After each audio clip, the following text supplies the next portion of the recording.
শুনছেন গল্প স্বল্প 107 FM রেইনবোতে। গল্প স্বল্প, গল্প স্বল্প। আজকের গল্পের সব চরিত্র কাল্পনিক। বাস্তবের সঙ্গে এর কোনো রকম মিল সম্পূর্ণ কাকতালীয়। কারোর সংবেদনশীলতাকে আঘাত করা আমাদের উদ্দেশ্য নয়। 107 FM রেইনবোর গল্প স্বল্পতে আজ শুনবেন অদিতি ভট্টাচার্যর লেখা হাতে মাত্র দুদিন।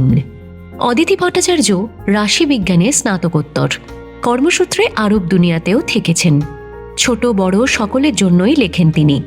তাঁর লেখা প্রকাশিত হয়েছে প্রথম সারির বিভিন্ন পত্রপত্রিকায়, অ্যাপে, ওয়েবজিনে।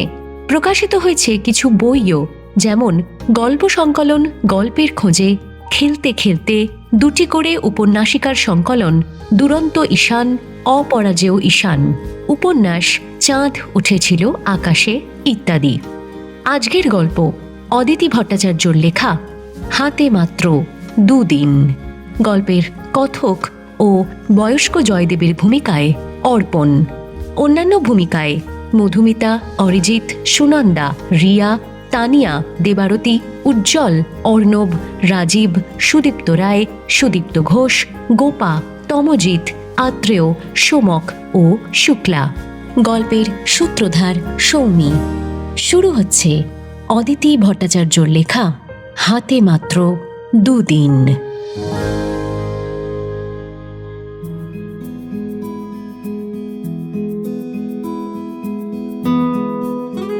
গুনগুন করে গান গাইতে গাইতে একটা ইংরেজি পত্রিকার পাতা উল্টাচ্ছিল সুতীর্থ।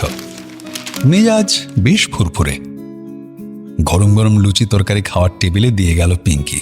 আরে দাও দাও। পত্রিকা পাশে রেখে বলল সুতীর্থ। উফ, জল খাবারে লুচি তরকারি না খেলে না ছুটির দিনটা শুরুই হয় না। এই শোনো না, তুমি চটপট কাজকর্মটা সেরে ফেলো পিঙ্কি দি, আমি কিন্তু খেয়ে নিয়ে বেরিয়ে যাব। একটা লুচিও খাওয়া হয়েছে কি হয়নি, মিষ্টি সুরেলা আওয়াজে ফোনটা বেজে উঠল। বনানি মুখ ভর্তি খাবার নিয়ে কোনো রকমে হ্যালো বলতেই ওপাশ থেকে বনানি বললেন, বলছি, আরে কি বলছো বলো না। একটা ভুল করে ফেলেছি বাবা। আজকাল কিছুই মনে রাখতে পারি না। এইভাবে করব, আবার এই ভুলে যাই। আরে কি হয়েছে বলো না। মিলিকে একজোড়া কানের দুল দেবো বলেছিলাম। আজ মেয়েটার আসার কথা, আমি একেবারে ভুলে গেছি রে। মনে থাকলে আসতাম না। দুলজোড়া বার করে যে তোকে দিয়ে আসবো, তাও। আরে তোমার কাছে ওর ফোন নাম্বার আছে না? পরে কখন আসতে বলে দাও, যখন তুমি থাকবে। আমি একটু পরেই বেরিয়ে যাব, কখন আসবো তার ঠিক নেই। আমি অতক্ষণ বসে টসে থাকতে পারবো না। এক্ষুনি চলে আসবে বাবা, তোকে বেশিক্ষণ অপেক্ষা করতে হবে না। সব তো আমার ভুলের জন্যই হলো বল। মেয়েটা অনেক করেছিল। বনানি হয়তো আরো কিছু বলতেন, সুতীর্থ থামালো। আচ্ছা বলো, কোথায় আছে দুলটা? আমার আলমারিতে, লকারে। লকার খুললেই পেয়ে যাবি। সামনেই রাখা আছে, লাল রঙের ছোট একটা বাক্স। ওই ওই একটাই বাক্স আছে। তুমি ওকে পরেই আসতে বলো মা। দূর, রীতিকাও নেই এখন। আমি আবার ওই আলমারি টালমারি খুলবো তখন সেই। সুতীর্থ একটু ইতস্তত করল। কারণ আছে, রীতিকা পারতপক্ষে ওকে আলমারিতে হাত দিতে দেয় না। বলে, একটা জিনিস বার করতে গেলে চারটে ফেলো, তাকিয়ে দেখো না, পরে আমাকেই সব তুলতে হয়। খুঁজেও তো পাও না কিছু, ঘাঁটাঘাঁটি করে সব লন্ডভন্ড করে দাও।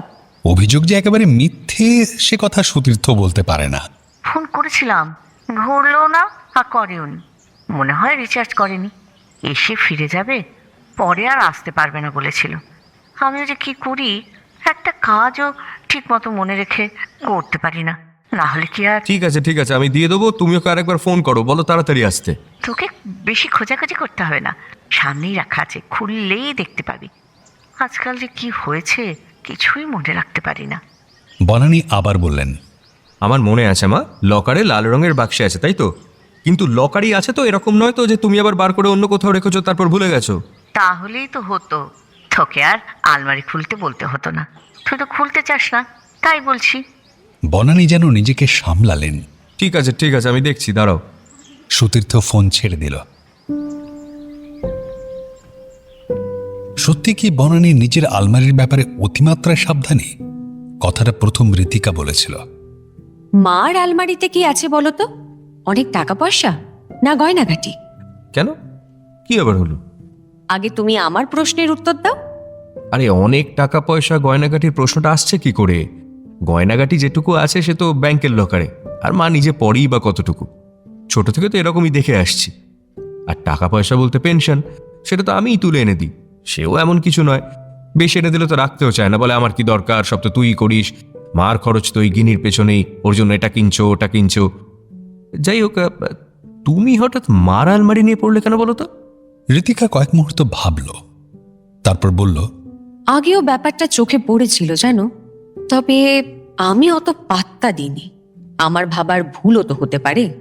কিন্তু কাল সন্ধেবেলা যা হলো, জানো, মা এক মনে আলমারি খুলে কিছু দেখছিল। আমি মার শাড়ি দুটো দিতে গিয়েছিলাম, লন্ড্রি থেকে কেচে দিয়ে গেছে। মা, এই নাও তোমার শাড়ি। এই বলে যেই ঘরে ঢুকেছি, মা অমনি চমকে উঠে তাড়াতাড়ি আলমারিটা বন্ধ করে দিল। এক ঝলক যা দেখলাম, লকার খুলে কিছু করছিলেন। তাই বলছি, অনেক টাকা পয়সা গয়নাগাটি আছে নাকি? আমি মাকে বললামও, আলমারি তো খোলাই আছে মা, শাড়ি দুটো তুলে রাখি। মা একেবারে হা হা করে উঠল, তুমি রেখে যাও, আমি পরে গুছিয়ে তুলে দেব। খুব অদ্ভুত লেগেছে আমার, জানো। আজও বারবার বলছিলেন, লকার খুললেই পেয়ে যাবি। মিলিকে একেবারে কানের দুল দেওয়ারই বা কি আছে তাও বোঝে না সুতীর্থ। বনানী যখন হিপ জয়েন্ট ভেঙে শয্যাশায়ী ছিলেন, তখন মিলি আয়ার কাজ করত, খুব যত্ন করত, সময় দেখে কাজ করত না। গিনি হওয়ার পরেও ওকেই রাখা হয়েছিল। সবই ঠিক আছে, কিন্তু তাই বলে তার বিয়ের খবর শুনে একেবারে সোনার দুল দেওয়া মনস্থ করে ফেললেন বনানী? না, ও বা ঋতিকা কেউই কিছু জিজ্ঞেস করেনি বনানীকে। বনানী নিজে কারণ দর্শিয়েছিলেন। বড় দুঃখের মেয়েটা, 15 বছর হতে না হতেই বাপ মা ঘাট থেকে নামানোর জন্য না দেখে শুনে একটা বিয়ে দিয়ে দিল, সেই বিহারে। লোকটার আগের বউও আছে, কম অত্যাচার সহ্য করতে হয়নি। তারপর বিধবা হয়ে ফিরে এলো। তবু ভালো যে কোলে একটা নিয়ে আসেনি, সেই থেকে তো খেটেই যাচ্ছে। এবার যেন মেয়েটা সুখী হয়।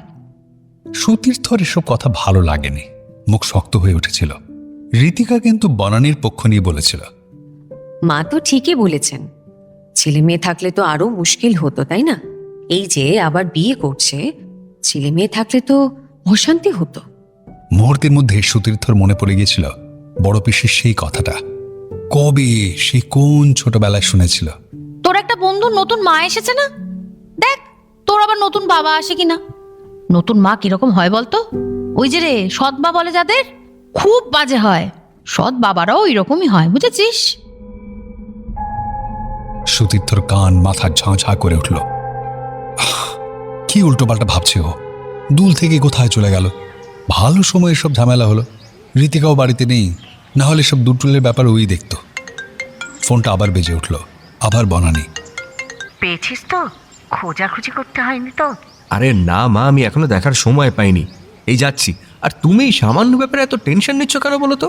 না, আসলে তুই বনানী কিছু বলতে গিয়েও বললেন না যেন। মিলির ব্যাপারটা মিটে গেলেই আমি তোমাকে ফোন করে দেবো, ঠিক আছে? সুতীর্থ ফোন ছেড়ে তাড়াতাড়ি বনানীর ঘরে গেল, আলমারি খুলল। লকারও।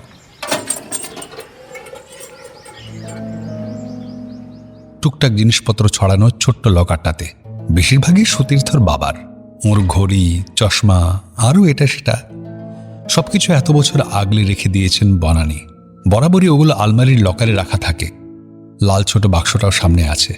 সুতীর্থ ওটা ঝটপট বার করে নিল। এটাই নিশ্চয়ই দুলের বাক্স হবে। এরকম তো আর কোনো বাক্স টাক্স দেখছি না। কি ঝামেলায় পড়লাম রে বাবা, মাঝে কি করে না দূর। নিশ্চিত হওয়ার জন্য বাক্সটা একবার খুলে দেখেও নিল সুতীর্থ। এই যা, এইটা আবার পড়ে গেল। উফ, কিছু না কিছু আমি ঠিক ফেলবো। মেঝের দিকে তাকাতেই জিনিসটা চোখে পড়ল, বাটিকের বড় একটা রুমাল। লকারে রুমাল? উফ, মা সত্যি ভুলো হয়ে গেছে দেখছি। কি রাখতে কি রেখেছে। সুতীর্থ না হেসে পারল না। 4 ভাঁজ করে সযত্নে মোড়া একটা চকচকে নতুন রুমাল, আর সেই চকচকে রুমালের ভাঁজের ফাঁক দিয়ে দেখা যাচ্ছে একটা ফটো, একটুখানি। ফটো নিশ্চয়ই বাবারই হবে, এখানে রেখে দিয়েছে। সুতীর্থর গলা ভারী হলো। রুমালের ভাঁজ খুলল ও। স্টুডিওর হলুদ হয়ে যাওয়া ছেঁড়া খাম থেকে ফটোটা বেরিয়ে এসেছে। বহু পুরনো সাদা কালো ছবি একটা। ছবিতে 3 জন মানুষ। বাঁদিক থেকে প্রথমে দাঁড়িয়ে আছেন বনানী, ওর পাশে দীর্ঘদেহী এক সুপুরুষ, আর তার কোলে ছোট্ট সুতীর্থ। স্টুডিওতে তোলা ছবি, সন্দেহ নেই। দাদা, মিলি এসেছে, জেঠিমাকে খুঁজছে। পিঙ্কি ডাকলো। বসতে বলো, আসছে।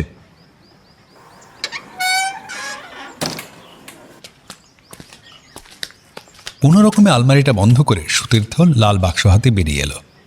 দাদা, জেঠিমা আমাকে ফোন করেছিল, আমি তখন ধরতে পারিনি, আর আমার টাকা ফুরিয়ে গেছিল।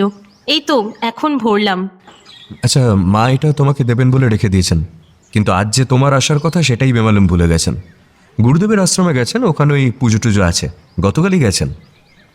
লাজুক মুখে বাক্সটা নিল মিলি, বলল, আমি মানে আমরা আসবো পরে, জেঠিমাকে প্রণাম করে যাব। এটুকু বলতেই মিলির রোদে পড়ে যাওয়া তামাটে মুখটা লালচে হয়ে উঠল। আমার জন্য মিষ্টি আনতে ভুলিস না যেন। পিঙ্কি কাজকর্ম সেরে যেতে যেতে বলে গেল। মিলি হেসে ফেলল। দরজা বন্ধ করে সুতীর্থ আবার বনানীর ঘরে এসে ঢুকল। আলমারি খুলে আবার ফটোটা বার করল। ভদ্রলোক হাসি হাসি মুখে এবং স্নেহের দৃষ্টিতে ওর কোলে থাকা সুতীর্থর দিকে তাকিয়ে আছেন। উনি যে খুব খুশি তা বুঝতে অসুবিধে হয় না। বনানীর মুখেও হাসির হালকা ছাপ। এটুকু সুতীর্থ কতবার দেখেছে তা বোধ হয়ে গুনে গুনে বলতে পারবে। বিষণ্ণতার এক শক্তপোক্ত আবরণ যেন বনানীকে আষ্টে পৃষ্ঠে জড়িয়ে রাখে। একমাত্র বোধহয় গিনিরই ক্ষমতা আছে মাঝে মধ্যে সে আবরণ ছিঁড়ে ফেলার। আলমারি হাট করে খোলা। সুতীর্থ বনানীর বিছানার উপরে বসল। এই ভদ্রলোক কে? কখনো দেখেছে বলেই তো মনে করতে পারছে না। অথচ যেভাবে উনি ছোট্ট সুতীর্থকে কোলে নিয়ে রয়েছেন, পাশে বনানী দাঁড়িয়ে রয়েছেন, তাতে তো বেশ পরিচিত এবং ঘনিষ্ঠই মনে হচ্ছে। সুতীর্থ অন্যমনস্ক হয়ে রুমালটা নিল। যেভাবে ছিল আবার কি ঠিক ওভাবেই রেখে দেবে? উচিত তো তাই। হলুদ হয়ে যাওয়া খাম ছিঁড়েও গেছে, কিন্তু স্টুডিওর নামটা পড়তে অসুবিধা হয় না। নিহারিকা স্টুডিও। সুতীর্থ চেনে, কৃষ্ণনগরের বহু পুরনো স্টুডিও। এখনো আছে কিনা তা অবশ্য জানে না। বনানীকে জিজ্ঞেস করবে, কিন্তু কি বলবে? তোমার লকারে রুমালে জড়ানো এটা কার ছবি মা? সেটা কি ঠিক হবে, নাকি সোমবার মা ফিরলে তখন দেব ফটোটা? বলবো যে দুলের বাক্স বার করতে গিয়ে পড়ে গেছিল, তারপর জানতে চাইব। আচ্ছা, ঋতিকাকে কি আগে বলবো? এসব ভাবতে ভাবতেই আবার বনানীর ফোন।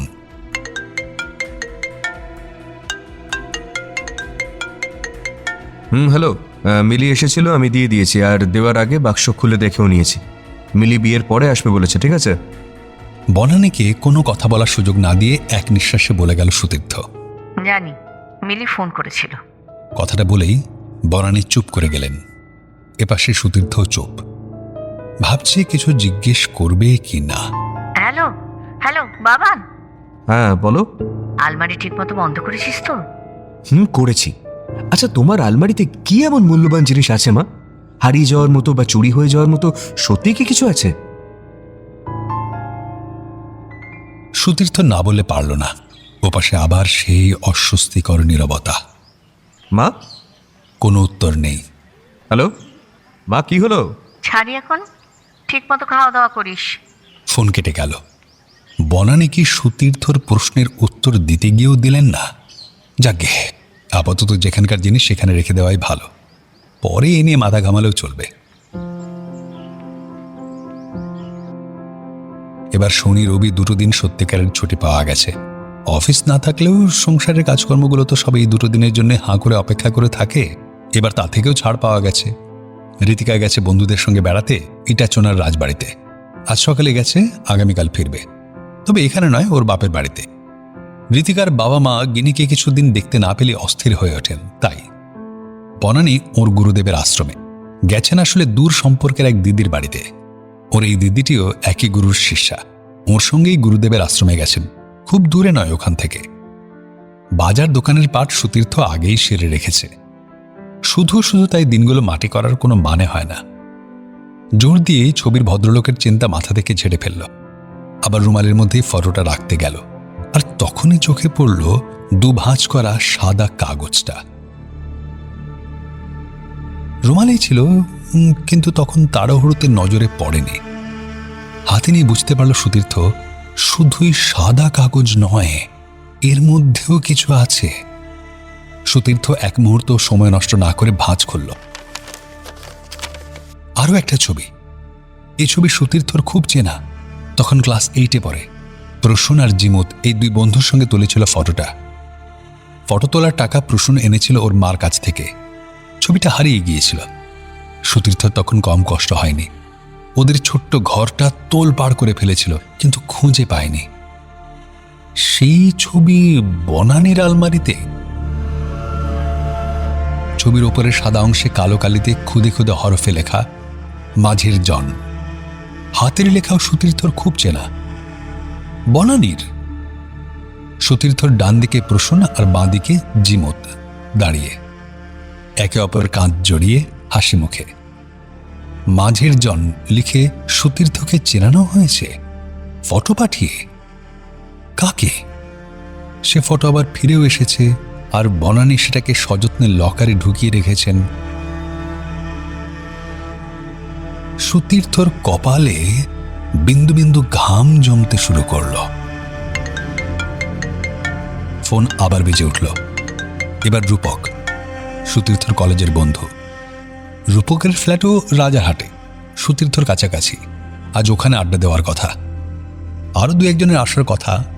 2 সপ্তাহ আগে থেকে এই প্রোগ্রাম করা আছে। উদ্যোগী ছিল সুতীর্থই। আরে কি রে, মাঝে মাঝে একটু আড্ডা টাড্ডা না মারলে চলে নাকি? চল একটা দিন বসি। সুতীর্থই বারবার বলেছে। কিরে, তোর তো পাত্তাই নেই। কিসে আটকে গেলি? নাকি ভুলেই মেরে দিয়েছিস?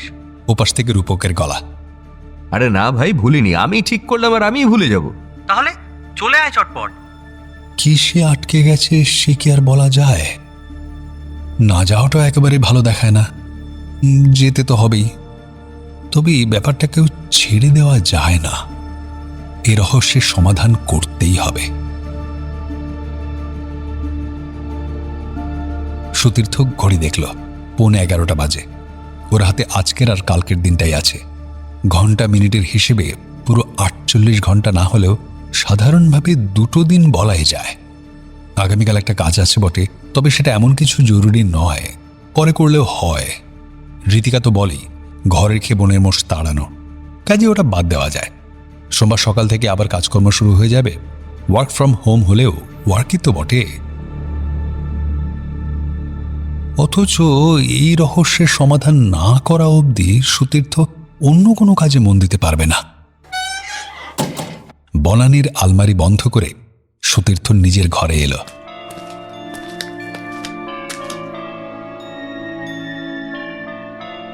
ছবি দুটো এখন ওর কাছেই থাকুক। সোমবার বনানী ফিরলে যা বলবার বলবে। দুলের বাক্স বার করতে গিয়ে রুমালটা যে মাটিতে পড়ে গিয়েছিল সে কথা তো আর মিথ্যে নয়। সুতীর্থ নিজেই যেন নিজেকে জাস্টিফাই করল। তার আগে এই 2 দিনের মধ্যে ভদ্রলোকের পরিচয় ওকে জানতে হবে, জানতেই হবে। সপ্তাহের 5 দিন হাঁটাহাঁটি একেবারে হয় না। সর্বক্ষণ ল্যাপটপের সামনে বসে থাকা। ফলত মধ্যপ্রদেশ ক্রমশ স্ফীত হচ্ছে। শরীরেও এটা ওটা উপসর্গ দেখা দিতে শুরু করেছে। প্রতিদিন অন্তত 30 মিনিট হাঁটবেন। 45 মিনিট হলেই ভালো। একদিন হাঁটবেন, 3 দিন হাঁটবেন না, তা করলে কিন্তু হবে না। রোজ হাঁটবেন। চিকিৎসক কবেই বলেছেন, কিন্তু সুতীর্থর আর সে কথা মানা হয়নি। প্রথম 2-1 দিন ভোরে উঠে হাঁটতে বেরিয়েছিল, তারপর আবার যে কে সেই। এমনকি সপ্তাহান্তের দিন দুটোতেও হয় না। আজ তাই মনে হলো রূপকের বাড়ি হেঁটে গেলেই হয়, তবু একটু হলেও হাঁটা তো হবে। হাঁটলে নাকি স্ট্রেসও কমে। কার্যক্ষেত্রে অবশ্য সেরকম কিছু হলো না। সুতীর্থ ওই ফটোর ভদ্রলোকের কথা ভাবতে ভাবতে কখন যে রূপকের বাড়ি পৌঁছে গেল বুঝতেও পারল না। ডোরবেল বাজাতে রূপকই দরজা খুলল। আজকের আড্ডার ব্যাপারে যার ইনিশিয়েটিভ সবচেয়ে বেশি ছিল সেই তীর্থ সেই এলো সবচেয়ে দেরিতে। ওর বন্ধুরা সে স্কুলেরই হোক বা কলেজের, সবাই শুটা ছেটে ফেলে তীর্থ বলেই ডাকে। উফ, আর বলিস না, বেরোতে যাব এমন একটা কাজ পড়লো ঘাড়ে, আর সেই কাজের দায়িত্ব আবার মা দিয়েছে। ব্যাস, কাজ না করে বেরোতেই পারলাম না। ঠিক আছে, আয় আয় বস। তাও তো বেটার লেট দ্যান নেভার। সত্যি কথা হচ্ছে অর্পণার প্রতি কেউই আসতে পারেনি, আর চয়ন তো 2 মিনিট থেকেই চলে গেছে। অবত্যা আমি আর পল্লবদাই বসে বসে গল্প করছি। পল্লব রূপকের অফিসে চাকরি করে, বছর 3 বড়, তবে রূপকের সঙ্গে সম্পর্কটা একেবারে বন্ধুর মতো। যা বলছিলাম বুঝলি তীর্থ, একটা প্ল্যান করছি, পল্লবদাও রাজি, তোদেরও যেতে হবে। 2-3 দিন সুন্দরবনে ঘুরে আসি চল, আমার বাবা মাকেও নিয়ে যাব। তুই কিন্তু কাকিমাকে রাজি করাবি, কোনো অসুবিধে হবে না, সেরকমই সব ব্যবস্থা করব। রূপক বলছে, কিন্তু সুতীর্থ যে সেসব কথা শুনছে তা মোটেই নয়। রূপকের ফ্ল্যাটের লিভিং রুমের একদিকের দেওয়ালটা শুধু ফটোতে ভর্তি। রূপকের ছেলে মেয়ে দুটোর ছবি বেশি। সুতীর্থ যে সেদিকে তাকিয়ে আনমনা হয়ে বসে আছে তা রূপকের নজর এড়ালো না। এই তোর কি হয়েছে বলতো? থেকে থেকে তো কিরম অন্যমনস্ক হয়ে যাচ্ছিস। কি বললাম শুনেছিস? এই তীর্থ। সুতীর্থ চমকে উঠল। কি ভাবছিস এত? নাকি অন্য কোনো কেস বস? বিরহ সহ্য হচ্ছে না? বারান্দায় গিয়ে না হয় ঋতিকাকে ভিডিও কল কর, আমরা তো কেউ শুনতে যাব না। পল্লব হো হো করে হেসে উঠল। সুতীর্থ কষ্ট করে হাসল, তবে ফ্যাকাশে হাসি। জোর করে বন্ধুদের গল্পে যোগ দিল। একথা সে কথার পর পল্লব বলল, থ্যাংক ইউ ভাই, খুব উপকার করেছিস। ফটোগুলো বেশ ভালোই রেস্টোর করা গেছে, আর ছেলেটা কাজ ভালো করে, বুঝলি। আমার বাবা তো খুব খুশি। পল্লব হাতের আইফোনটা থেকে বেশ কিছু ফটো দেখালো। পুরনো ফটো, নষ্ট হয়ে গিয়েছিল। রূপক ওর পরিচিত একজনের সন্ধান দিয়েছিল, সে এরকম পুরনো ফটো আবার আগের জায়গায় ফিরিয়ে নিয়ে আসার কাজ করে যতটা সম্ভব। এই দেখ, বাবার অফিসের পিকনিকের ফটো। আফসোসের কথা, এর মধ্যে অনেকেই আর নেই। এই ভদ্রলোক, এই পেছনের সারির ডান দিকে 3 নম্বরে যিনি দাঁড়িয়ে আছেন, বাবার খুব ক্লোজ ছিলেন। আমাদের বাড়িতে অনেকবার এসেছেন, খুব ভালো ক্যারাম খেলতেন। উনি চলে গেলেন পরশু। খবরটা পেয়ে বাবা খুব মুষড়ে পড়েছিলেন। বালিগঞ্জে বাড়ি। অনেকবার বাবাকে যেতে বলেছিলেন, কিন্তু যা হয় ওই যাচ্ছি যাব করে বাবার আর যাওয়া হয়ে ওঠেনি। এই ফটোটা হাতে নিয়ে কতক্ষণ যে বসেছিলেন কে জানে। মাকে পুরনো কত কথা বলছিলেন। থ্যাংক ইউ ভাই। কতবার বলবে বলো তো? মেসমশাই খুশি হয়েছেন, এটাই যথেষ্ট নয় কি? পল্লব একটার পর একটা ফটো বার করতে লাগলো, আর সে সম্পর্কে বলতে লাগলো। কিছু কথা সুতীর্থর কানে ঢুকলো, কিছু নয়।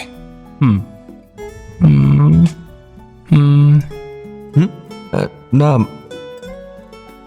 ওর চোখের সামনে খালি ভাসছে ওই ভদ্রলোকের ছবিটা। স্নেহসিক্ত হাসি মুখে ওর দিকে তাকিয়ে আছেন। কিছু যদি জানতে পারতাম। অস্ফুটে বলে উঠল সুতীর্থ, চোখ কিন্তু পল্লবের আইফোনের দিকেই। রূপক আর পল্লব দুজনেই চমকে ওর দিকে তাকালো। কিছু বললি? আরে না না, ওই একটা ফটো নিয়ে। ফটো নিয়ে? ফটো নিয়ে কি? এই কি ব্যাপার বলতো? পুরনো ফটোটা রেস্টোরেশন করাবি? আমি আলতাফকে বলে দেবো, খুব এফিশিয়েন্ট। এই তো পল্লবদার। না না রে, রেস্টোরেশনের ব্যাপার নয়, অন্য সমস্যা। যাকে বাদ দে, ছাড়। তুই খুব ডিস্টার্ব তীর্থ, তখন থেকে দেখছি। বলছি যে খুব যদি অসুবিধে কিছু না থাকে তো বল না, শেয়ার করলে অনেক সমস্যারই সমাধান পাওয়া যায়। কিন্তু সুতীর্থকে চুপ করে থাকতে দেখে পল্লব ইতস্তত করতে লাগলো। এই, আমি বরং উঠি, বুঝলি, পরে আবার কথা হবে। সুতীর্থর খারাপ লাগলো, ওর জন্য আড্ডাটা মাটি হচ্ছে। এই পল্লবদা, আরে উঠে যাচ্ছ কেন? বসো বসো। আসলে কি বলতো, ব্যাপারটা না একটু টাচি, আর আমার আবার মানে মাথার মধ্যে একবার কিছু ঢুকলে সেটা চট করে বেরোতে চায় না। তার শেষ না দেখে আমি থামি না। বাড়িতে এই নিয়ে অশান্তিও কম হয় না। ঋতিকা তো পারলে আমার জন্য ইয়ার প্লাগের ব্যবস্থা করে, বলে যে সব কথা তুমি শুনবে না, আর যেটা শোনার সেটাই শুধু শুনবে, বাকি কথা একান দিয়ে শুনো, কান দিয়ে বের করে দেবে। ওই নিয়ে কোনো ঘ্যান ঘ্যানানি চলবে না।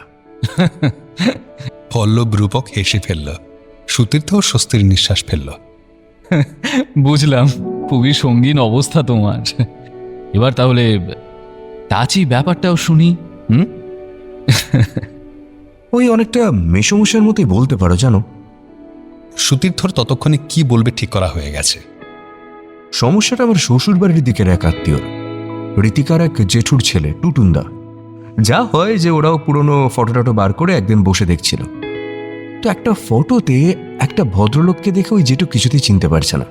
গ্রুপ ফটো, যেরকম স্টুডিওতে তোলা হতো আগে, পাশাপাশি সেই দাঁড়িয়ে। সঙ্গে আরও দু একজন বোধহয় আছেন, কিন্তু মুশকিল হলো যে অন্যরা সবাই মারা গেছেন।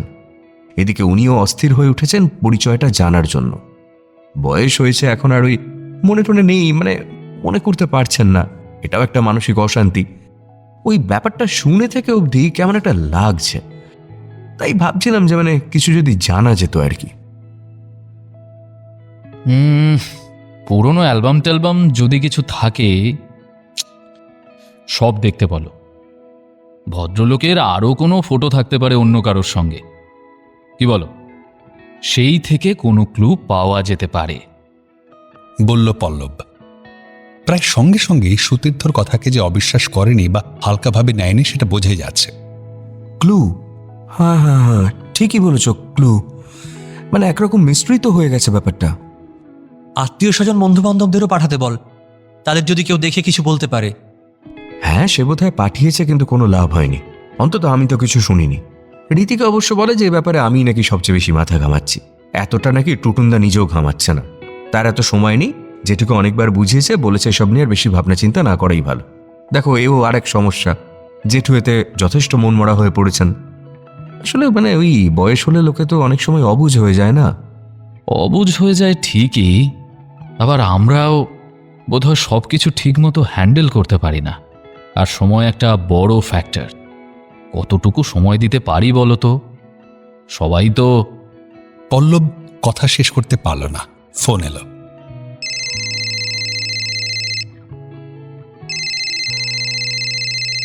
দু এক মিনিট হুঁ হাঁ করে ফোন ছেড়ে পল্লব বলল, শোনো না, আর বসতে পারবো না ভাই, এবার উঠতে হবে, বাড়ি থেকে জরুরি তলব। পল্লব চলে গেল। আড্ডাও আর জমল না। দু চারটে মামুলি এদিক ওদিক কথার পর সুতীর্থ উঠে পড়ল। তোর আত্মীয় ওই ভদ্রলোকের পরিচয় জানতে পারলেন কিনা বলিস। যাই বল, ব্যাপারটা কিন্তু অদ্ভুত। আচ্ছা, আমাদের সকলের বাড়িতেই তো পুরনো অনেক ফটো টটো আছে। সেসব ঘাঁটলে আমরা বোধহয় প্রত্যেকেই এমন দু একজনের ফটো পাবো যাদের আমরা চিনি না। যারা চিনতো তারা হয়তো নেই বা বলতে পারবে না। শুধু তুই নয় রে তীর্থ, মানে শুনে থেকে আমিও না ভুলতে পারছি না ব্যাপারটা। সুতীর্থকে ওদের বহুতলের গেট অব্দি এগিয়ে দিতে দিতে বলল রূপক, পুরনো অ্যালবামে এরকম অনেকের ফটোই পাওয়া যেতে পারে যাদের আমরা চিনি না, কিন্তু এরকম কারুর ছবি যদি রুমালে মুড়িয়ে যত্ন করে লকারে রেখে দেওয়া হয়, তাহলে কেমন লাগবে ভাবো। কথাগুলো সুতীর্থর মুখে প্রায় এসে গিয়েছিল। অতি কষ্টে সামলালো, কিছু বলল না, শুধু একটু হাসল। যাওয়ার সময় কিছু মনে হয়নি, কিন্তু এখন হেঁটে হেঁটে বাড়ি ফিরতে সুতীর্থর বিরক্তই লাগলো। তার উপর বেলা যথেষ্ট হয়েছে, খিদেও পেয়েছে ভালোই। বাড়ি ঢুকে আগে খাবার দাবারগুলো ঝটপট গরম করে আগে খাওয়ার পাট মেটাতে হবে, তারপর অন্য কিছু। ক্লু, কথাটা পল্লব একদম ঠিক বলেছে। ক্লু খুঁজে বার করতেই হবে। খেয়ে দিয়ে আবার ফটো দুটো নিয়েই পড়েছে সুতীর্থ। এরকমভাবে মাঝের জন লিখে কাউকে চিহ্নিত করতেও কোনোদিন শোনেনিও। এ ফটোটা তো হারিয়েই গেছিল, অন্তত আমি তাই জানতাম। কিন্তু এছাড়াও তো দু চারবার আমার ফটো হারিয়েছে, সেগুলো অবশ্য পরে পাওয়া গেছে। আশ্চর্য, এ কথাটা তো আমার আগে মনে হয়নি।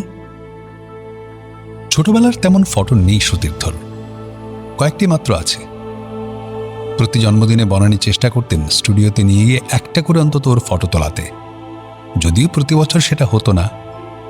একবার তো জন্মদিনের সপ্তাহখানেক আগে খেলতে গিয়ে সুতীর্থর বাঁ হাত ভাঙল। বনানী সেবার স্টুডিও নিয়ে যেতে চেয়েছিলেন, সুতীর্থই রাজি হয়নি। আরেকবার বনানীর ধুম জ্বর, ওই জ্বর গায়ে নিয়েও যে কি করে পায়েসটুকু করেছিলেন তা তিনিই জানেন। সুতীর্থ তখন ক্লাস 5-এ। মার শরীরের ওই হাল দেখে খুব ভয় পেয়েছিল, এখনো মনে আছে। এরকম আরো হয়তো দু একবার বাদ গেছে। অ্যালবামগুলো কোথায় গেল? সব কটা দেখা খুব দরকার। ঋতিকা কদিন আগেই সব অ্যালবামগুলো একসঙ্গে করে আলমারিতে রেখেছিল। কথাটা মনে পড়তেই সুতীর্থ এক লাফে উঠল এবং যথারীতি সব ঘেঁটে ঘুটে একসা করে সেগুলোকে নিয়ে এলো। গিনির দুটো জামা পড়ে গেল। সে দুটোকে একটা তাকে অন্য জামা কাপড়ের ফাঁকে কোনো রকমে গুঁজে দিল। ঋতিকা দেখলে রেগে আগুন হবে, কিন্তু এখন আর এত কথা ভাবার সময় নেই। ঋতিকার কথা মনে হওয়া মাত্র ওর ফোন। পাপা কি করছো? আমাকে মিস করছো তুমি? ঋতিকা নয়, গিনির মিষ্টি রিনরিনে গলা। তো মাম্মাম, তোমাকে খুব মিস করছি। তুমি কি করছো? গুড গার্ল হয়ে খেয়ে নিয়েছো তো? খেয়েছি, চিকেন খেয়েছি আর পোলাও, ইয়েলো ইয়েলো পোলাও আর চাটনি। চাটনিটা খুব ভালো পাপা। তুমি তুমি চাটনি খেয়েছো পাপা? চিকেন খাওনি?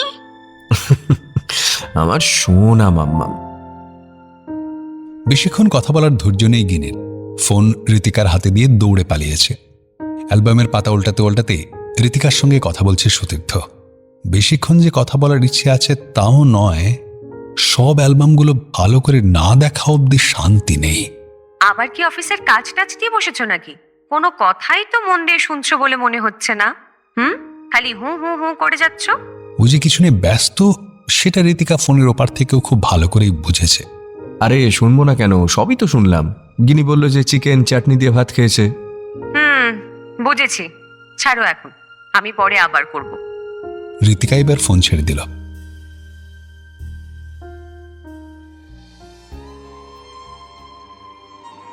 আরে এই ফটোটাই হারিয়ে গেছিল না? বাড়ির সামনের সেই বকুল গাছটার সামনে সাইকেল নিয়ে দাঁড়িয়ে তুলেছিলাম। প্রসূনের বাবা তখন নতুন ক্যামেরা কিনেছেন, উনিই তুলে দিয়েছিলেন। এই ফটোটাও তো খুঁজে পাওয়া যাচ্ছিল না। খুব ভালো মনে আছে আমার। আমার ফটো এরকম হারিয়ে যায় কেন? আর আমি যখন মাকে বলেছিলাম, মা তখন কোনো উত্তর দেয়নি। তবে কিছুদিন বাদে হঠাৎ আবার একদিন বলল, এই দেখ ফটোটা, তোর বই খাতা টেবিলে পেলাম। যা অবস্থা করে রাখিস টেবিলটার, ঠিক করে রেখে দে। এরকম কিন্তু আরও বার দুয়েক হয়েছে। এখান ওখান থেকে ফটো পাওয়া গেছে, প্রতিবারই মা খুঁজে পেয়েছে, আমি পাইনি। তফাৎ শুধু এই ফটোগুলো আমার একারই, আর ওইটাতে প্রসূন আর জিমুত আছে। তার মানে কি সব ফটোগুলোই মা কাউকে দিত, আবার ফেরত নিত? এমন কাউকে যে আমাকে দেখেনি বা নিয়মিত দেখে না, আর ওইভাবে ওই মাঝের জন লিখে দিয়ে চেনানোর ব্যবস্থা। কিন্তু কাকে? কে হতে পারে এটা? সুতীর্থ নিজের মনেই বলে। অ্যালবামের পাতা উল্টায় আর অস্থির হয়ে ওঠে। বনানীর বিয়ের অ্যালবামটাও তন্ন তন্ন করে দেখল। দুপক্ষের অনেক আত্মীয় স্বজন নিমন্ত্রিতদের ফটো আছে, কিন্তু ওই ভদ্রলোকের কোনো ছবি পেল না। আরও কত ফটো ছড়িয়ে ছিটিয়ে রয়েছে।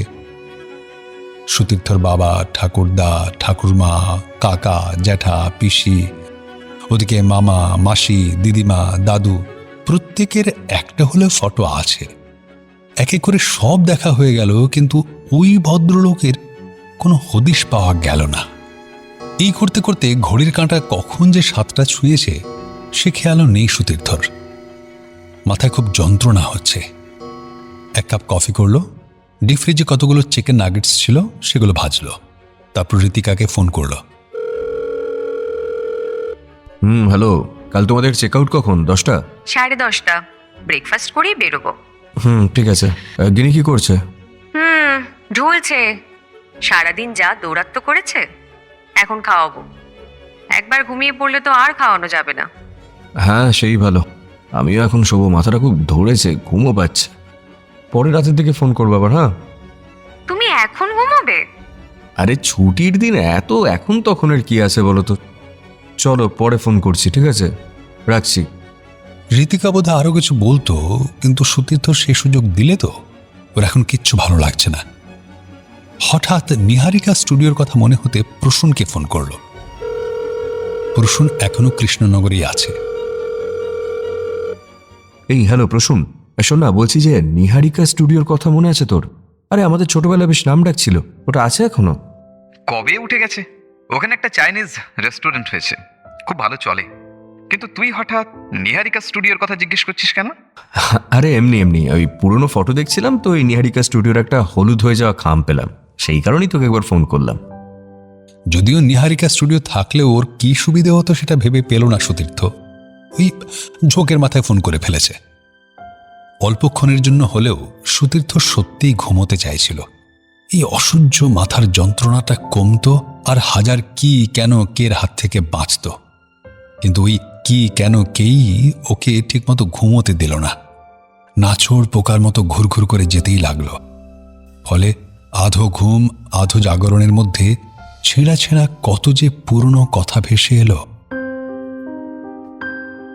বিষাদ প্রতিমা, সুতীর্থর মাকে দেখে আমার ঠিক এটাই মনে হয়েছে।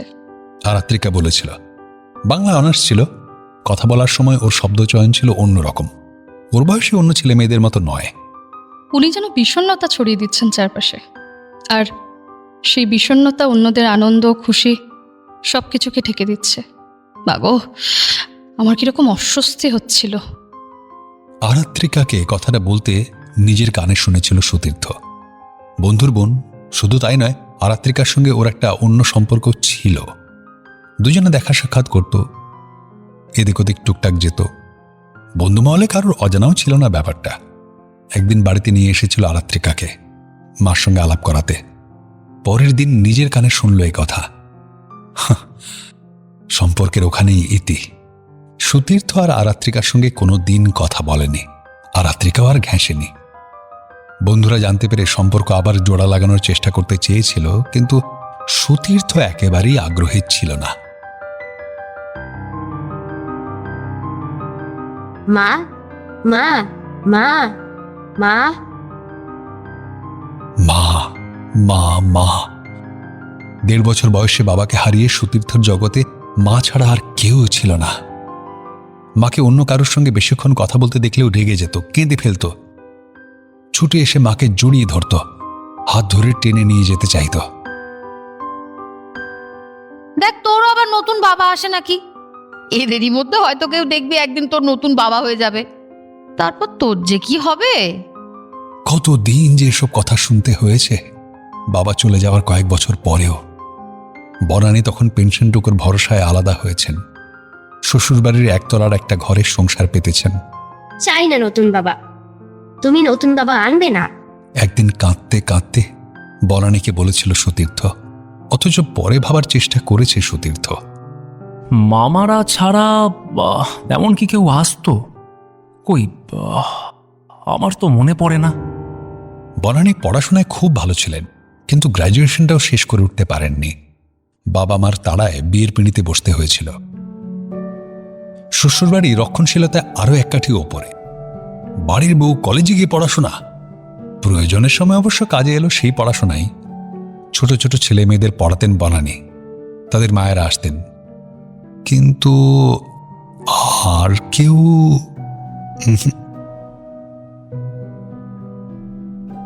এইভাবে দেখতে দেখতে সুতীর্থ বড় হয়ে গেল, আর বনানী বৃদ্ধা, সময়ের চেয়ে অনেক আগেই। একসময় ঋতিকা এলো ওর জীবনে। সুতীর্থর খুব ভয় ছিল ঋতিকা আবার কি বলবে বনানীকে দেখে। আচ্ছা, তুমি একটু ঠিকঠাক হয়ে থাকবে? মানে সেজে গুজে বলছি না, একটু হাসি খুশি মুখে তো থাকতে পারো মা। তোমাকে দেখে মনে হয় যে সব সময় তোমার মন খারাপ। যেদিন ঋতিকার আসার কথা ছিল ওদের বাড়িতে সুতীর্থ বলেছিল। ততদিনে অবশ্য ও কৃষ্ণনগরে ওই বাড়ি থেকে মাকে নিয়ে চলে এসেছিল কলকাতায়। ফ্ল্যাট ভাড়া নিয়েছিল। চাকরি পেয়ে প্রথমে এই কাজটাই করেছিল। বনানী কয়েক মুহূর্ত ছেলের মুখের দিকে অপলক তাকিয়েছিলেন, কিচ্ছু বলেননি। ঋতিকাকে নিয়ে অবশ্য কোনো সমস্যা হয়নি। খুব অল্প সময়েই ও বনানীর কাছের হয়ে উঠতে পেরেছিল। পরে একদিন সুতীর্থকে বলেছিল, কত কষ্ট করে উনি তোমাকে বড় করেছেন, নিজের দিকে তাকানোর সময়টুকু বোধহয় পাননি। ফোনের আওয়াজে তন্দ্রা কেটে গেল। হ্যালো বলতেই ওপাশ থেকে ঋতিকা বলে উঠল, জানি তুমি এখনো ঘুমোচ্ছ। কটা বাজে দেখেছো? 11টা। এখনো ফোন করলে না দেখে আমিই করলাম। খাওয়া দাওয়া তো হয়েছে বলে মনে হয় না। এবার দয়া করে ওঠো, ওঠো গো, ওঠো, উঠে খাও। ও কি আবার? হ্যাঁ, উঠলে? এখানে এসো, আমার শান্তি নেই। ওঠো, ওঠো বলছি। ঋতিকা যতই ওঠো ওঠো বলুক, সুতীর্থ আরো কিছুক্ষণ থম মেরে বসে রইল। কত কিছু যে মাথায় ঘুরপাক খাচ্ছে। তারপর বিধবা হয়ে ফিরে এলো। তবু ভালো যে একটাকে নিয়ে আসেনি, সেই থেকে খেটেই যাচ্ছে। এবার যেন সুখী হয়। বনানীর কথাগুলো আবার মনে পড়ল। বনানীও কি তবে? সুতীর্থ আর বসে থাকতে পারল না, তড়াক করে উঠে পড়ল। অসহ্য অসহ্য এই সমস্ত কথাবার্তা। সারা রাত এপাশ ওপাশ করে কাটল, ভাবনা চিন্তা এই সমস্ত।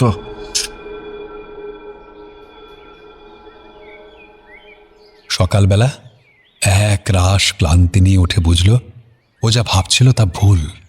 ভেবেছিল এই দুদিনে ব্যাপারটা সমাধান হয়ে যাবে, কিন্তু হলো না। হবে না যে সে ব্যাপারে ও একরকম নিশ্চিত। বনানীকে জিজ্ঞেস করা ছাড়া আর কোনো পথ নেই। জিজ্ঞেস করলে বনানী কেমন করে তাকাবেন সেটাও মনশ্চক্ষে দেখতে পেল সুতীর্থ। বড় বড় দুটো চোখের স্থির দৃষ্টি কয়েক মুহূর্ত মেলে রাখবেন ওর মুখের ওপর। তারপর কিছু বলবেন। বলবেন তো? কোনো অস্বস্তিকর পরিস্থিতির সৃষ্টি হবে না তো? আবার না জানতে পারলেও তো মনের মধ্যে একটা কাঁটা খচখচ করেই যাবে, করেই যাবে। সেই অস্বস্তি বা কতদিন সহন করা যাবে? ঋতিকা আগে ফিরবে, আগামীকাল সকালেই। আগে ওকে সব বলবে, তারপর বনানীকে জিজ্ঞেস করা। দুপুরে বেরোতে হবে, ব্যারাকপুর যাবে। ঋতিকার ভাষায় ঘরের খেয়ে বনির মোষ তাড়ানোর কাজে। গতকাল ভেবেছিল তেমন হলে না হয় যাবে না, কিন্তু এখন দেখছে না যাওয়ার কোনো মানেই হয় না। ও রহস্যের তো সমাধান হলো না, বরং বাড়িতে থাকলে হাজার কথা মনের মধ্যে ভিড় করে এসে ওকে অশান্ত করে তুলবে। তার চেয়ে যাওয়াই ভালো।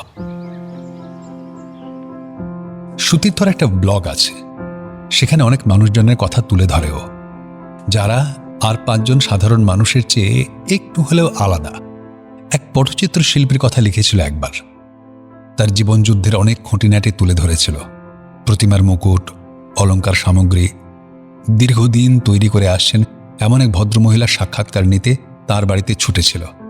অদ্ভুত সব সংগ্রহ আছে, এরকম কয়েকজনের কথাও নিজের ব্লগে রেখেছে। আজ যার কাছে যাবে তিনি সূচিশিল্পে নিপুণা। কাপড়ের ওপর ফোঁড় তুলে ছবি আঁকেন তিনি। এমন সেলাই যে সেলাই বলেই বোঝা যায় না। সে ওই রাধাকৃষ্ণই বলো বা ফুলদানিতে ফুল বা সিনারি, আঁকা ছবিকেও হার মানায়। আমরা ছোটবেলায় সিনারি আঁকতাম না?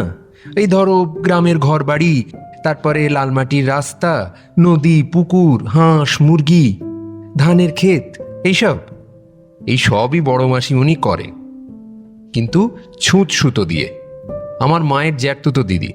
অথচ কোনো প্রচার নেই। এমনি এমনি এসব করে যে কতজনকে দিয়ে দিয়েছে। তারপরে সবার বকাবকিতে যারা চাইতো তাদের কাছ থেকে দাম নিতে শুরু করলো, সেটাও খুব নমিনাল। তুমি একদিন এসো না সুতীর্থদা, তোমার ব্লগে লেখার জন্য অনেক খোরাক পাবে। বলেছিল শুভ্রদীপ, সুতীর্থর জুনিয়র কলিগ। সেখানেই যাওয়ার কথা আজ। শুভ্রদীপ আগেই ডিটেলস পাঠিয়ে দিয়েছে। ভদ্রমহিলাকে বলেও রেখেছে ও হয়তো আজ থাকতে পারবে না, তবে সুতীর্থর কোনো অসুবিধা হবে না। খেয়ে দিয়ে বেরিয়ে পড়ল সুতীর্থ। বাড়ি খুঁজতে অসুবিধা হলো না, কিন্তু বাড়ির সামনে ভিড়টা ঠিক ভালো লাগলো না সুতীর্থর। এই ভিড় যেন অন্য কিছুর ইঙ্গিত দেয়। গাড়িটা একপাশে রেখে নেমে পড়ল। কাউকে জিজ্ঞেস করতে যাবে এমন সময় পেছন থেকে কেউ ডাকল, বাবান। এ নামে এখানে ওকে কে ডাকছে? হ্যাঁ? সুতীর্থ পেছনে তাকালো। আরে আরে পিকলু মামা, তুমি এখানে? সুতীর্থ অত্যন্ত আশ্চর্য। বনানীর পিস্তত দাদাকে যে এখানে দেখবে তা ভাবেনি। কত কাল পরে দেখা হলো বলো তো, তাও আবার এখানে। অমলেন্দু খুব অবাক, বললেন, আমি তো তোকে দেখেই অবাক হচ্ছি। তোকে কে খবর দিল? আমি খুকুকে ইচ্ছে করেই কিছু জানাইনি, পরে বলবো ভেবেছি। খবর? কি খবর বলো তো? আমি তো এখানে এসেছি এক ভদ্রমহিলার সঙ্গে দেখা করতে, নমিতা বন্দ্যোপাধ্যায়। খুব ভালো সেলাই টেলাই করেন, কিন্তু এখানে যেরকম লোকজন দেখছি এখন, মনে তো হচ্ছে কিছু একটা হয়েছে ওর বাড়িতে। আচ্ছা, ওটাই ওর বাড়ি না, ওই সাদা দোতলা বাড়িটা?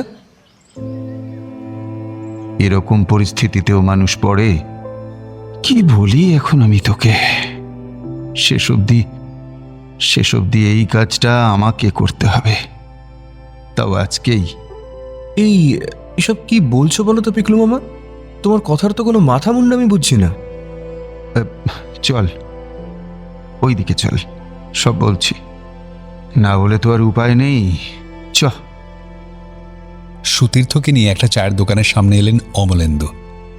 2 কাপ চা নিলেন, তারপর বলতে শুরু করলেন, মাঝে মাঝে ভাবি জানিস, তোর মা মানে আমাদের খুকুর কপালটা এতটা খারাপ ছিল। ছোটবেলায় কিরকম ছিল তোর মা জানিস? সব সময় হাসি খুশি, উচ্ছল একটা মেয়ে। কারোর কোনো কারণে মন খারাপ হলে আমরা বলতাম, ওকে খুকুর কাছে পাঠিয়ে দাও, 2 মিনিটেই মন ভালো হয়ে যাবে। অথচ সেই মেয়ের কি হলো? হাসতেই ভুলে গেল। পড়াশোনাতেও কত ভালো ছিল, কিন্তু মামা মামিরা সেটাও শেষ করতে দিলেন না। বিয়ের পরও কবছর আর সুখী ছিল। তোর বাবা অকালে চলে গেল, আর ওর কষ্টও শুরু হলো। সেও বোধহয় সহ্য করে নিত, কিন্তু ওই বাড়ির লোকেদের বড় সন্দেহ বাতিক ছিল। কারোর সঙ্গে কথা বলার উপায় ছিল না খুকুর, উল্টো পাল্টা কথা বলতো। আমি যেতাম মাঝে মধ্যে, কৃষ্ণনগর কলেজে পড়াতাম তখন। জয়দেব একবার আমার সঙ্গে তোদের বাড়িতে গেল। জয়দেব তোকে দেখে যে কি ভালো লেগে গেল, যতক্ষণ ছিল তোকে কোলে নিয়ে বসে রইল। আসার আগে খুকুকে বলল, আজ থেকে তোমার আরেকজন দাদা হলো, আর বাবানের আরেকজন মামা। এই কোনো রকম কোনো প্রয়োজন হলে এতটুকু সংকোচ করবে না কিন্তু। হ্যাঁ, জয়দেব এইরকমই ছেলে, মানুষের পাশে দাঁড়ানো ওর বরাবরের স্বভাব। কত জনকে যে কতভাবে সাহায্য করেছে তার কোনো ঠিক নেই। তবে হ্যাঁ, একেবারে নিঃশব্দে তোদেরকে নিজের পরিবারের অংশ বলেই ভাবত। কিন্তু ও ভাবলে তো আর হবে না। ওই যে বললাম, ও বাড়ির লোকেদের সন্দেহবাতিক আর নোংরা মন। জয়দেবও বুঝতে পারলো এক সময়। খুকুর কষ্টর কারণ বাড়িয়ে দরকার নেই, আমি আর যাব না। আমাকেও একদিন বলল। কি আর বলবো, তোর মামারাও একদিন আমাকে ভালো মন্দ অনেক কিছু শোনালো। কি দরকার ছিল কলেজের কলিগকে নিয়ে তোমাদের বাড়ি যাওয়ার, বিশেষ করে খুকু যখন বিধবা। আমারও যে কি খারাপ লাগলো কি বলবো তোকে। তবে জয়দেব দমে যাওয়ার ছেলে ছিল না। সে যা করার ঠিক করত।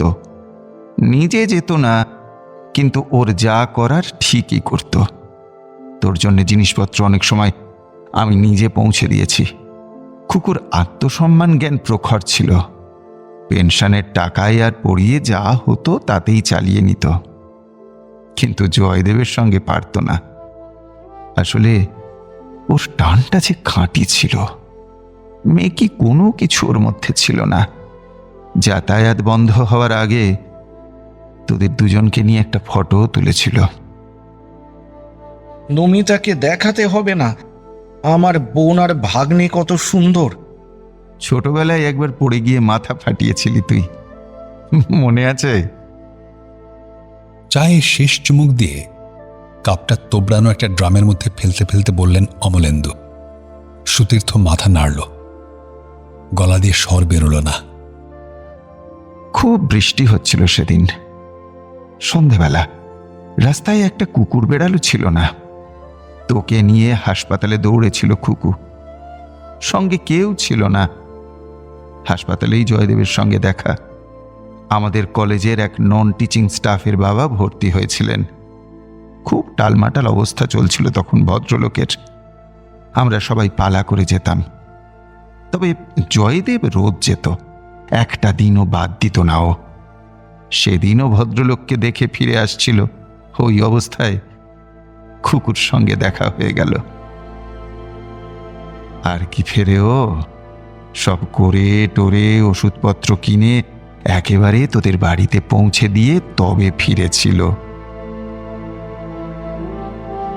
হ্যাঁ, আমার তো কিছুই মনে পড়ে না। মাথা ফেটেছিল সেটা মনে আছে, সেলাইয়ের দাগটাও এখনো আছে, কিন্তু ওর কথা তো একেবারেই মনে নেই। মনে থাকবে কি করে, কদিন আরও তোদের বাড়ি গিয়েছিল, আর তোর মাথা ফাটা। তখন তো কত ছোট তুই, 3 বা 4 বছর বয়স। মনে থাকে কখনো তোর? ওই বছর 4 কি হবে, মার কাছে তো তাই শুনেছি। একবার আমি তোর ফটো খুকুর কাছ থেকে নিয়ে গিয়ে দেখিয়েছিলাম, পরে খুকু বোধহয় পোস্টে পাঠিয়েছিল। তোর ওপর খুব টান ছিল জানিস। হ্যাঁ হ্যাঁ, তুমি আমাদের বাড়িতে আসতে, আমার মনে আছে পেকলু মামা, অনেক কিছু নিয়ে আসতে। তবে আস্তে আস্তে পরে সেও বন্ধ হয়ে গেছিল। জয়দেবী পাঠাতো বেশিরভাগ, সবাই জানতো আমি দিয়েছি, তোর মামারা দিয়েছে। তারপর আমি কৃষ্ণনগর কলেজ থেকে চলে গেলাম, যাতায়াতও বন্ধ হয়ে গেল। তবে তোর নাম করে জয়দেবের কাছ থেকে কিছু না কিছু আসতোই, অনেক বছর অবধি সেটা চলেছিল। জয়দেব যেভাবে হোক পাঠাতো। কি আর বলি, দিনের পর দিন তোর কানের কাছে উল্টো পাল্টা কথা বলে বলে কত ক্ষতি যে ওরা করেছে। একটা বাচ্চা ছেলের ওপর এর কি মারাত্মক প্রভাব পড়তে পারে সে কথা ওরা ভাবতো না। খুকুও তাই একেবারে গুটিয়ে গিয়েছিল। ও তো মা, তোর মনের ভেতর কি চলছে খুব ভালো করেই বুঝতে পারতো। জয়দেবও তাই বলতো, আমাকেও কতবার বলেছে। কিচ্ছু বলার দরকার নেই, আগে বাবান বড় হোক, কোনোদিন যদি খুকু বোঝে তবেই বলবে, না হলে দরকার নেই।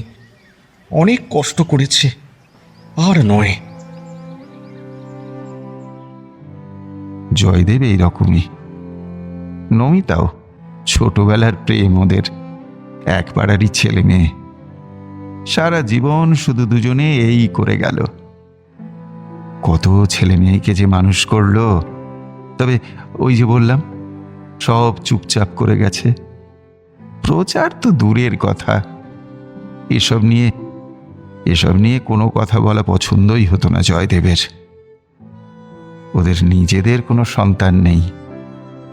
আমার তো মনে হয় চারপাশের এত সন্তানের জন্যেই নিজেরা আর কাউকে পৃথিবীতে আনেনি ওরা। বনানী 2-1 বলেছিলেন, এক জায়গায় নিয়ে যাব, যাবি বাবান? প্রতিবারই সুতীর্থ ব্যস্ত ছিল অন্য কাজে, কখনো কলেজ সোশ্যাল নিয়ে, কখনো বন্ধুদের সঙ্গে বেড়াতে যাওয়ায়। পরে যাব মা, এখন সময় নেই। সেই পরে আর হয়নি বলাই বাহুল্য। সুতীর্থ কখনো জিজ্ঞেসও করেনি কোথায় নিয়ে যাবে বলেছিলে মা। আর বনানী, তিনি বোধহয় সব কিছু নিজের ভাগ্য বলে মেনে নিয়ে একেবারেই চুপ করে গেছিলেন। আচ্ছা, উনি মানে জয়দেববাবু কোথায়, বাড়িতে আছেন তো? জয়দেব? বিষাদ মাখা হাসি খেলে গেল অমলেন্দুর মুখে।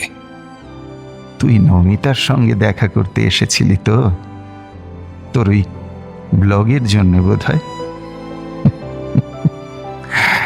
চ। সুতীর্থ বিনা বাক্য ব্যয়ে অমলেন্দুকে অনুসরণ করল। বুকের মধ্যে কাঁপুনি টের পাচ্ছে, কারণ জানে না। ভিড় ঠেলে সুতীর্থকে নিয়ে বাড়িতে ঢুকলেন অমলেন্দু। সামনের ঘরের দৃশ্যতে বিধ্বস্ত এক ভদ্রমহিলা শূন্য দৃষ্টিতে তাকিয়ে বসে আছেন। ওর চারপাশে আরো কয়েকজন। অমলেন্দু নরম স্বরে ডাকলেন, তারপর সুতীর্থকে দেখিয়ে বললেন, এ বাবান, খুকুর ছেলে। সুতীর্থ, তোমার কথা শুনেই আমরা বুঝতে পেরেছিলাম খুব খুশি হয়েছিলেন তোমার মামা। ওর আশা ছিল একদিন না একদিন তুমি মাকে নিয়ে আসবে। পরশু আমরা জেনেছিলাম যে তুমি আসবে, বললেন। অমলেন্দুকেও এখন কিচ্ছু বলবো না, আগে ঘুরে যাক তারপর। এই আসবে তো, দেখো এরপর খুকুকেও নিয়ে আসবে। তুমি এলে কি খাওয়াবেন, কি করবেন ভেবে পাচ্ছিলেন না। শুধু জানতেন না যে ওর হাতে মাত্র 2 দিন ছিল। হঠাৎই অসুস্থ হলেন আজ ভোরে, হঠাৎই হঠাৎই হঠাৎই চলে গেলেন। সে এলে তুমি, কিন্তু কিন্তু উনি দেখতে পেলেন না।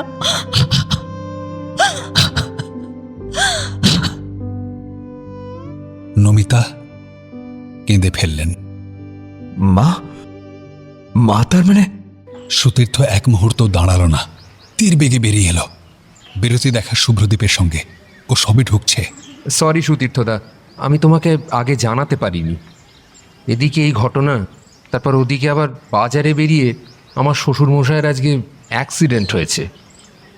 ওকে নিয়েই সকাল থেকে যা দৌড়োদৌড়ি চললো, এখনও নার্সিংহোমে ভর্তি। তোমাকে আমি মেসেজ করেছিলাম একটু আগে, দেখোনি বোধহয়। সুতীর্থর কিছু শুনল কিনা সন্দেহ। জয়দেবকে একটু পরে নিয়ে আসা হবে, বাড়িতে রাখাও হবে কিছুক্ষণ। প্রচুর মানুষ আসছেন ওকে শেষ শ্রদ্ধা জানাতে, আরো অনেকে আসবেন। কিরে, এরকম দৌড়তে দৌড়তে কোথায় যাচ্ছিস? অমলেন্দু জিজ্ঞেস করলেন। মাকে আনতে যাচ্ছি, মাকে আনতেই হবে, আমি নিয়ে আসছি। পিকলু মা, তোমরা কিন্তু অপেক্ষা করো, ঠিক আছে?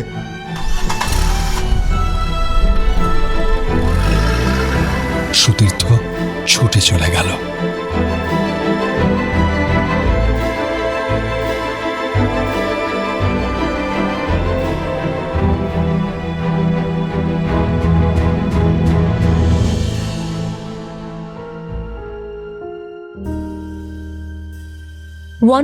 FM রেইনবোর গল্প স্বল্পতে আজ শুনলেন অদিতি ভট্টাচার্যর লেখা হাতে মাত্র 2 দিন।